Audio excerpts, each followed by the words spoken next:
Dieu, viens à mon aide. Seigneur, à notre secours.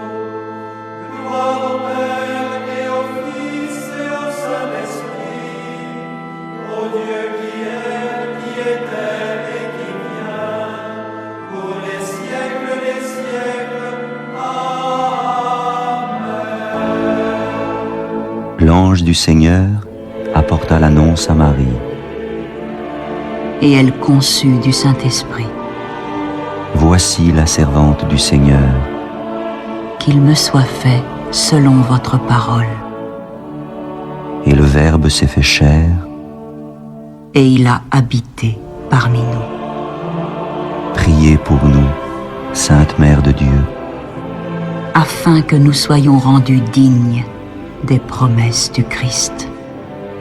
Daigne, Seigneur, répandre ta grâce dans nos âmes, afin qu'ayant connu par le message de l'ange l'incarnation du Christ, ton Fils, nous arrivions par sa passion et par sa croix à la gloire de sa résurrection. Par le Christ notre Seigneur. Amen.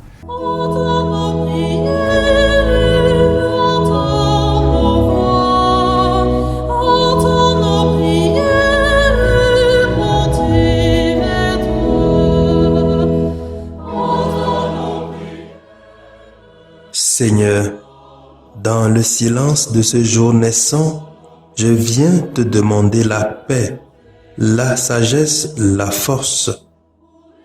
Je veux regarder aujourd'hui le monde avec des yeux tout remplis d'amour, être patient, compréhensif, doux et sage, voir au-delà des apparences tes enfants, comme tu les vois toi-même, et ainsi ne voir que le bien en chacun. Ferme mes oreilles à toute calomnie. Garde ma langue de toute malveillance. Que seules les pensées qui bénissent demeurent en mon esprit. Que je sois si bienveillant et si joyeux que tous ceux qui m'approchent sentent ta présence. Revêt-moi de ta beauté, Seigneur, pour qu'au long de ce jour, je te révèle. Amen.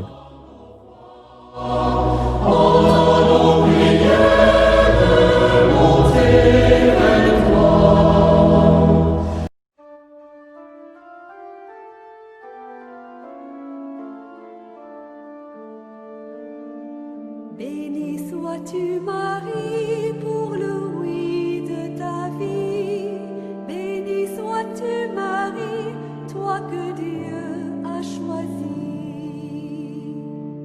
Ton oui invente l'avenir quand tu dis l'attente des hommes. Toi tu sais le désir de Dieu, femme Marie, tu es bénie. Mardi 8 septembre 2020. Écoutons les lectures de la fête de la Nativité de la Vierge Marie.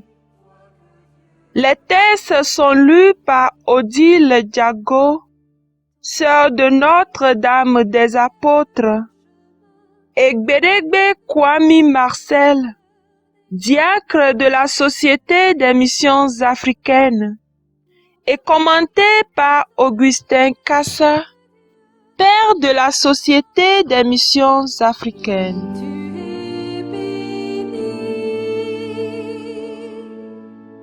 Première lecture. Lecture de la lettre de Saint Paul apôtre aux Romains, chapitre 8, versets 28 à 30. Frères, nous le savons, quand les hommes aiment Dieu, lui-même fait tout contribuer à leur bien, puisqu'ils sont appelés selon le dessein de son amour. Ceux que d'avance il connaissait, il les a aussi destinés d'avance à être configuré à l'image de son Fils, pour que ce Fils soit le premier-né d'une multitude de frères. Ceux qu'il avait destinés d'avance, il les a aussi appelés. Ceux qu'il a appelés, il en a fait des justes. Et ceux qu'il a rendus justes, il leur a donné sa gloire. Parole du Seigneur. Veuillez répéter après moi le repos du psaume 12. J'exulterai de joie en Dieu mon Seigneur. Moi, je prends appui sur ton amour, que mon cœur ait la joie de ton salut. J'exulterai de joie en Dieu mon Seigneur. Je chanterai le Seigneur pour le bien qu'il m'a fait. J'exulterai de joie en Dieu mon Seigneur. Sois-tu Marie, toi que Dieu a choisie.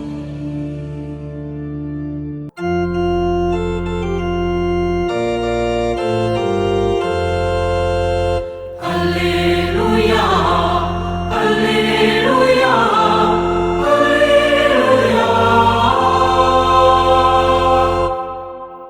Heureuse es-tu, Sainte Vierge Marie, tu es digne de toute louange.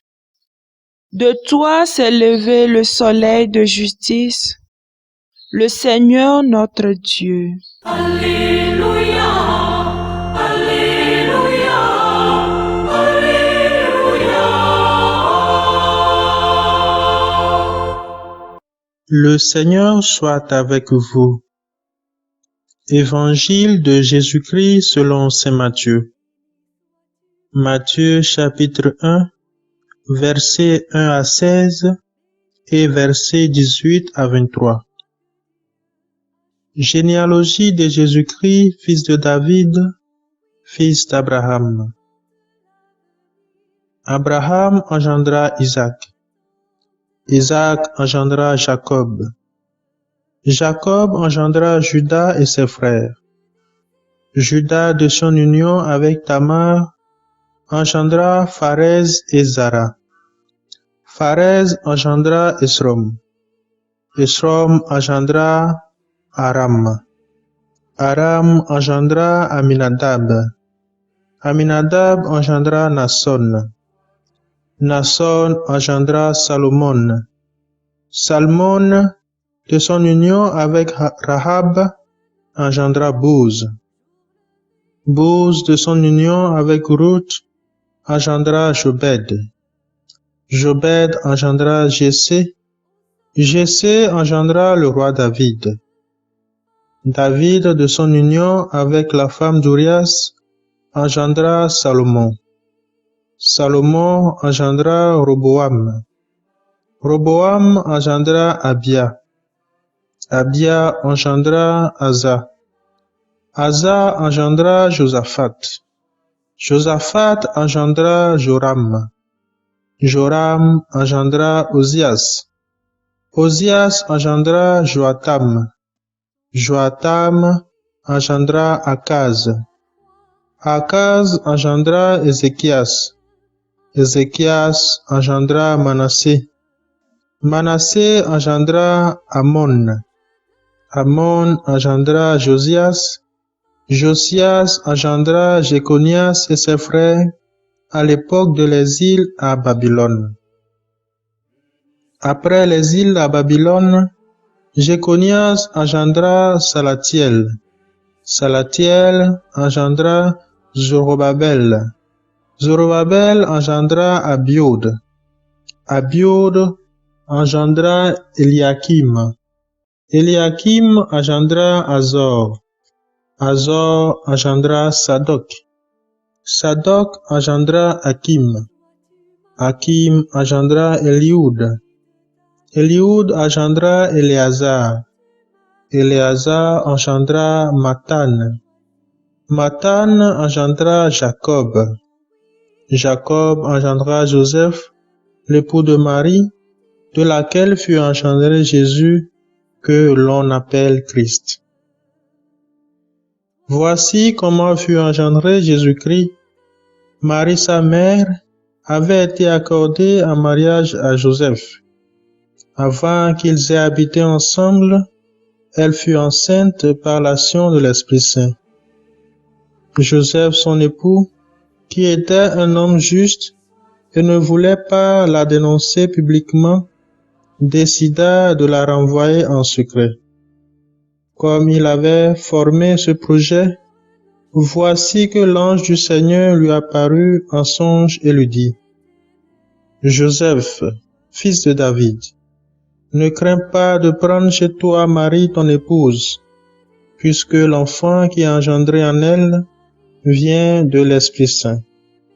Elle enfantera un fils et tu lui donneras le nom de Jésus, c'est-à-dire le Seigneur sauve, car c'est lui qui sauvera son peuple de ses péchés. Tout cela est arrivé pour que soit accomplie la parole du Seigneur prononcée par le prophète. Voici que la Vierge concevra et elle enfantera un fils. On lui donnera le nom d'Emmanuel, qui se traduit Dieu avec nous. Acclamons la parole de Dieu. Femme Marie, tu es bénie.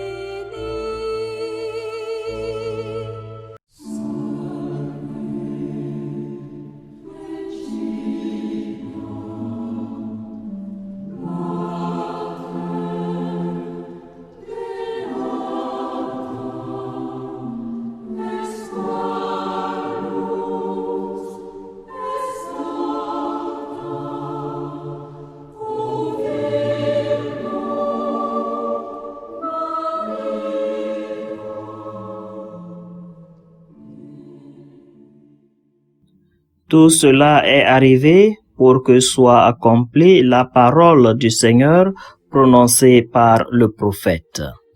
L'évangile de la généalogie de Jésus-Christ, mais aussi la nativité de la Vierge Marie que nous célébrons aujourd'hui, nous rappelle l'assiduité et la patience de Dieu dans l'établissement et la réalisation de son plan salvifique pour tout un chacun de nous, mais aussi bien pour l'humanité tout entière.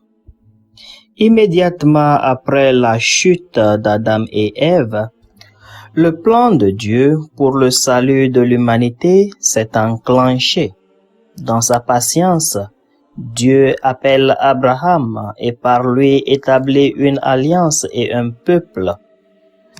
Comme un bijoutier, Dieu agence les maillons nécessaires l'un après l'autre pour fabriquer le collier, celui du salut de l'humanité. Les maillons, bien que créés par Dieu et agencés par lui, doivent chacun jouer son rôle afin que le collier tienne bon. Aujourd'hui, naît l'un des maillons importants de la chaîne salvifique de Dieu. Regardons comment Dieu, patiemment, lentement et sûrement, a construit pendant plusieurs générations les maillons nécessaires pour notre salut. Sommes-nous aussi patients que Dieu quand il s'agit de la réalisation de son plan dans notre vie? Ou bien sommes-nous toujours pressés? Aujourd'hui, Dieu nous demande d'être aussi patients que lui, tout en faisant ce à quoi nous sommes appelés. Et lui-même contribuera à notre bien en réalisant son plan pour notre salut, mais aussi pour celui de l'humanité. Que la Vierge Marie intercède pour nous. Amen.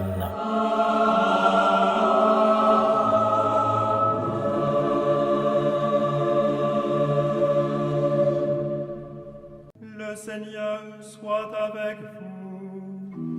Et avec votre esprit. Que Dieu Tout-Puissant vous bénisse, le Père, le Fils et le Saint-Esprit. Amen.